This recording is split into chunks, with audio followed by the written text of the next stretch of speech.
Your brain is actively working against your most important goals.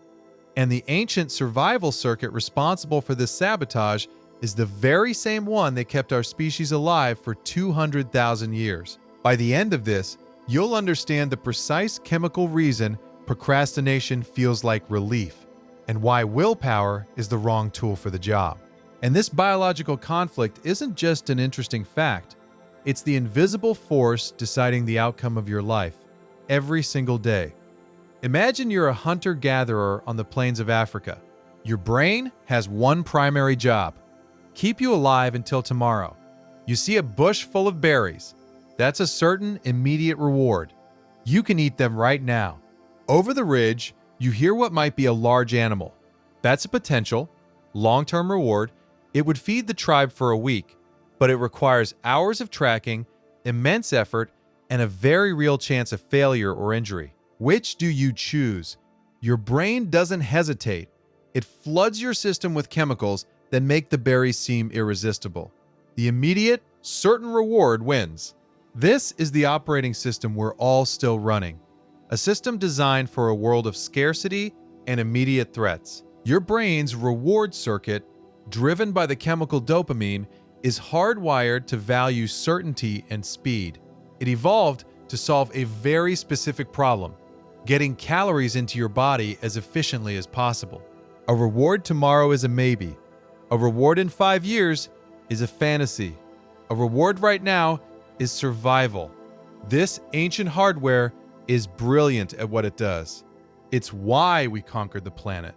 But what happens when you take that hardware and drop it into a world filled with rewards our ancestors could never have conceived? The modern world is a minefield for this ancient brain. Your phone is a berry bush that never runs out. Every notification, every like, every 5-second video is a small, certain, immediate hit of dopamine. Junk food companies engineer their products to be hyper-palatable, providing a caloric and chemical rush that natural foods can't compete with. They are a super stimulus, a reward so potent it hijacks the system. This creates a feedback loop.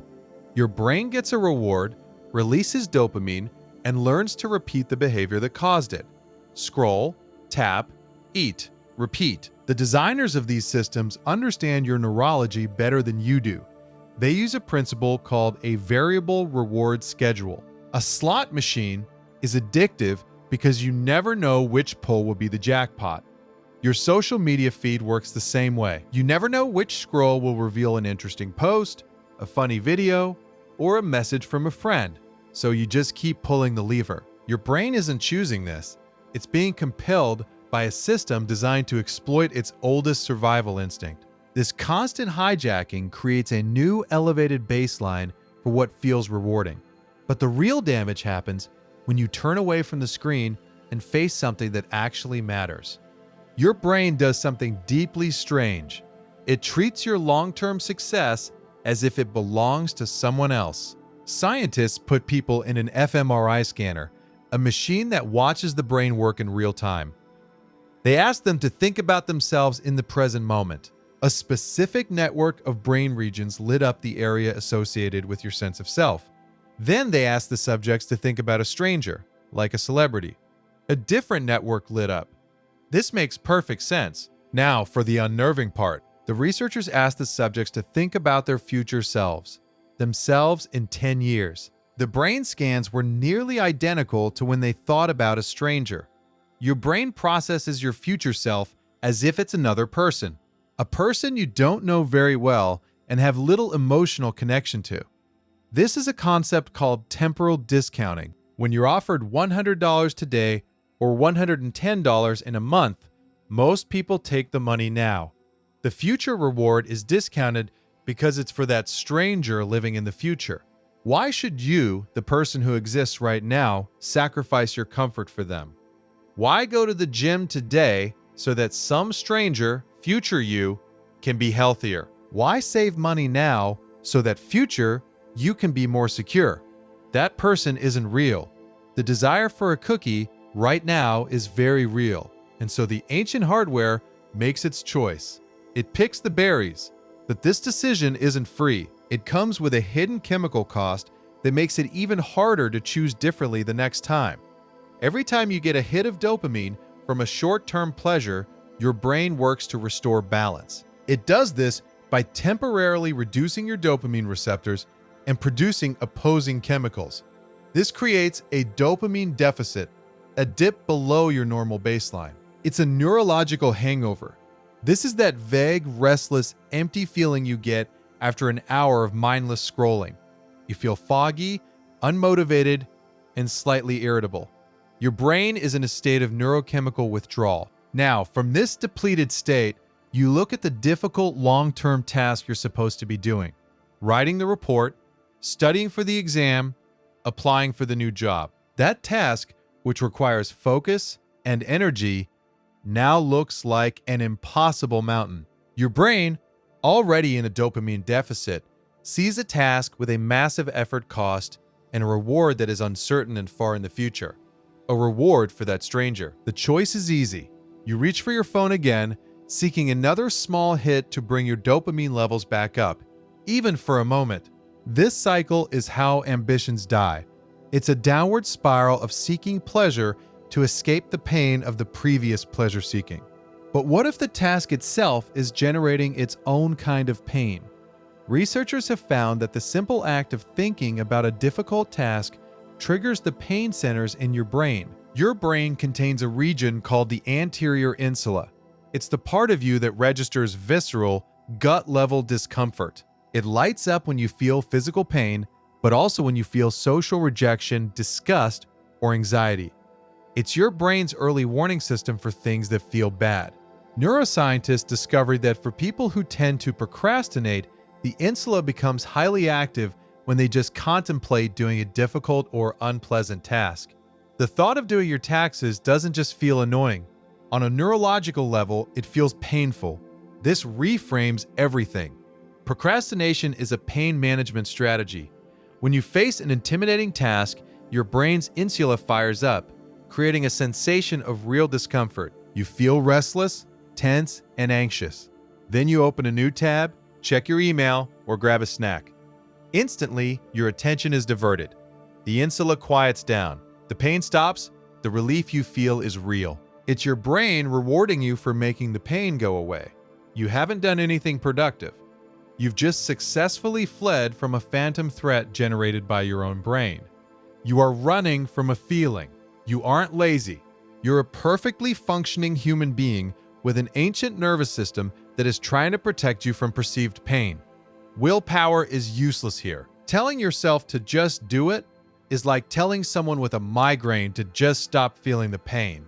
The signal is real. The discomfort is real. You're trapped in a loop. Thinking about the task causes pain, and procrastination provides immediate relief from that pain.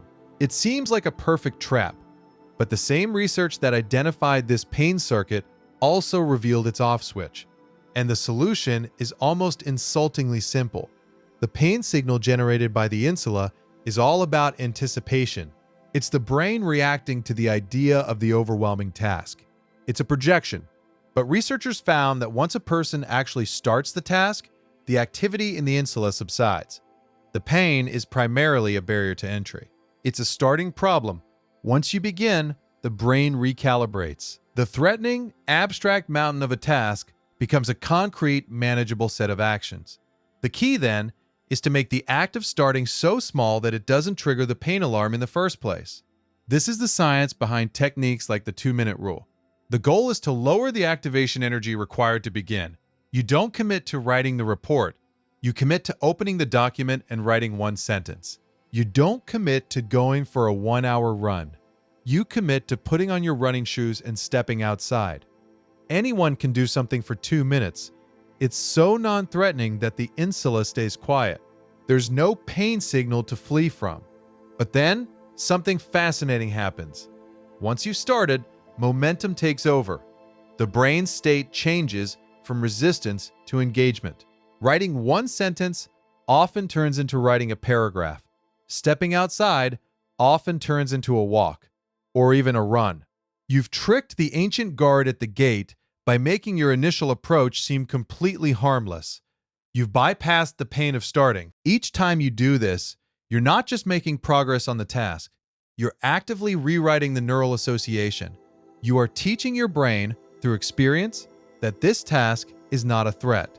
The insula learns to stay quiet. The task goes from being a source of pain to just being a thing you do. We have been fighting the wrong war. We thought the battle was between our disciplined, long-term self and our lazy, pleasure-seeking self. We tried to win with brute force, with shame, with willpower. But you can't win a fight against your own biology. The struggle is between an ancient survival machine and a modern world it doesn't understand. The solution is to stop fighting and start negotiating. You have to learn to speak your brain's native language, the language of small, certain, immediate actions. You give it a tiny, non-threatening win right now to get it on board for the bigger victory that lies ahead. The ballot box of your identity is open, and it counts every vote, no matter how small.